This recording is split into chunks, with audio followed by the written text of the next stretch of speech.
શહેરના કોયલી ખાતેથી ભાયલી કોયલી પગપાળા સંઘ માતાજીનો રથ લઈ પાવાગઢ જવા રવાના થયો હતો।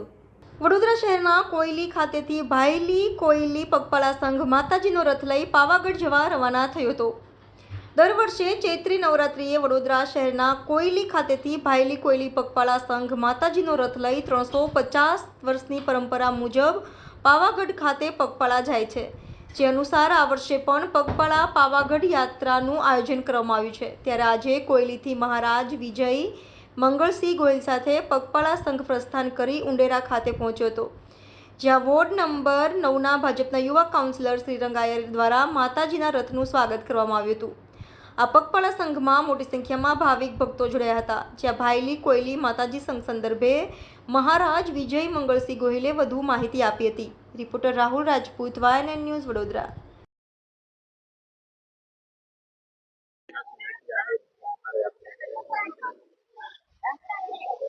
આજે અમારો મહાકાળી માતાજીનો રથ કોયલી ગામેથી નીકળીને છેલ્લી 7 પેઢીથી પાવાગઢ મુકામે જાય છે। વર્ષોથી આ રથ ગાડા બળદની અંદર જાય છે। જમાના પ્રમાણે સુધાર કરી રથ બનાવ્યો હતો।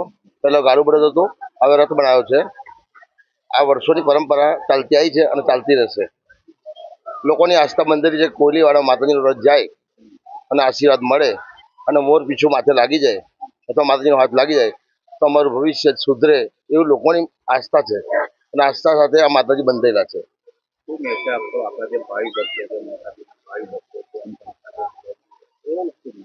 આ વર્ષની અંદર એવું છે ભાઈ ભક્તો માટે કે આ વર્ષનું થોડું વર્ષ કષ્ટદાયક ભક્તો માટે છે, પણ છતાંય માતાજીની અમે અને ભગવાનને પ્રાર્થના કરીશું કે અમારા ભક્તોને કોઈ જાતની તકલીફ ના પડે। એના માટે અમે પાવાગઢ માતાજીને પ્રાર્થના કરીશું કે આ વર્ષ સારું જાય ભક્તોને અને ભક્તો બધા સુખી થાય એ પ્રાર્થના કરીશું।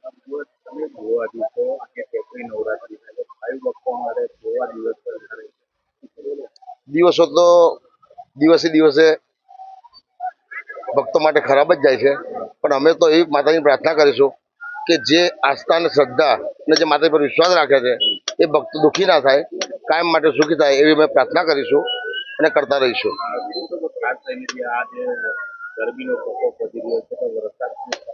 વરસાદનું પ્રમાણ આ વખતે આમ તો વરસાદ સારો છે, પણ અમુક જગ્યાએ વરસાદ મધ્યમ થશે, અમુક જગ્યાએ વરસાદ સારો થશે અને વરસાદ વધારે થવાને કારણે અમુક જગ્યાએ નુકસાન પણ થશે।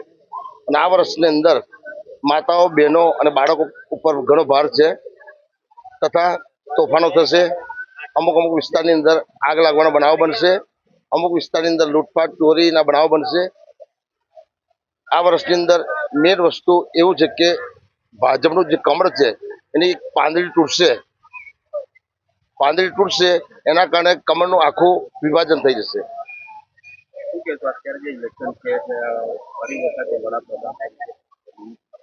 વડાપ્રધાન તો આ વખતે ભાજપની સરકાર જ બનશે, પણ હવેના સમય પછી થોડો એમનો સમય ખરાબ આવશે।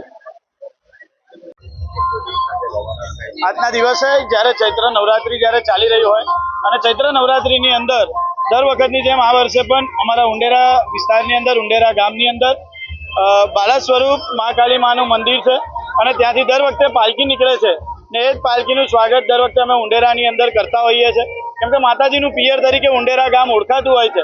આ તમામ આ જે રથની આખી યાત્રા છે એ યાત્રા પગપાળા પાવાગઢ માતાજીના મંદિર ખાતે જશે અને ત્યાં હવનનું પણ આયોજન કરવામાં આવેલું હોય છે। એટલે દર વર્ષની જેમ આ વર્ષે આ 352મું વર્ષ છે કે જે દર વખતની જેમ આમ અહીંયા આયોજન કરવામાં આવ્યું છે અને સતત આ ચાલતા આ રથની અંદર અમારા વિજય મહારાજ જેમની આ કૃપાથી દર વખતે આટલી જ મોટી સંખ્યાની અંદર કોયલી ગામ હોય, ઉંડેરા ગામ હોય, એના પછી કરોડિયા ગામ છે, ચાણી ગામ છે, આ તમામ ગામોને જોડાતી આ રથયાત્રા પાવાગઢ મંદિર સુધી જવાની છે। તો જે પણ ભક્તો આજના દિવસે અહીંયા જોડાયા છે અને ખાસ કરીને વાત કરું તો મહેશભાઈ છે, રાજુભાઈ છે, ડીકેભાઈ છે, આ તમામ જે ઉંડેરા ગામના અમારા અગ્રણીઓ છે તેમનો પણ હું ખૂબ ખૂબ આભાર માનું છું કે આટલા મોટા પાયે જ્યારે આયોજન કરવામાં આવે છે અને તમામ લોકો આ અંદર જોડાયા છે, તમામ ભક્તો આજના દિવસે અહીંયા ઉપસ્થિત રહ્યા છે, તો તમામ લોકોને નતમસ્તક વંદન કરું છું અને માતાજી તમામ લોકો પર આ ઉંડેરા ગામ પર અસીમ કૃપા વરસાવે તેવી મા કાળીને પ્રાર્થના કરું છું। જય માતાજી। subscribe now and press the bell icon. Never miss an update.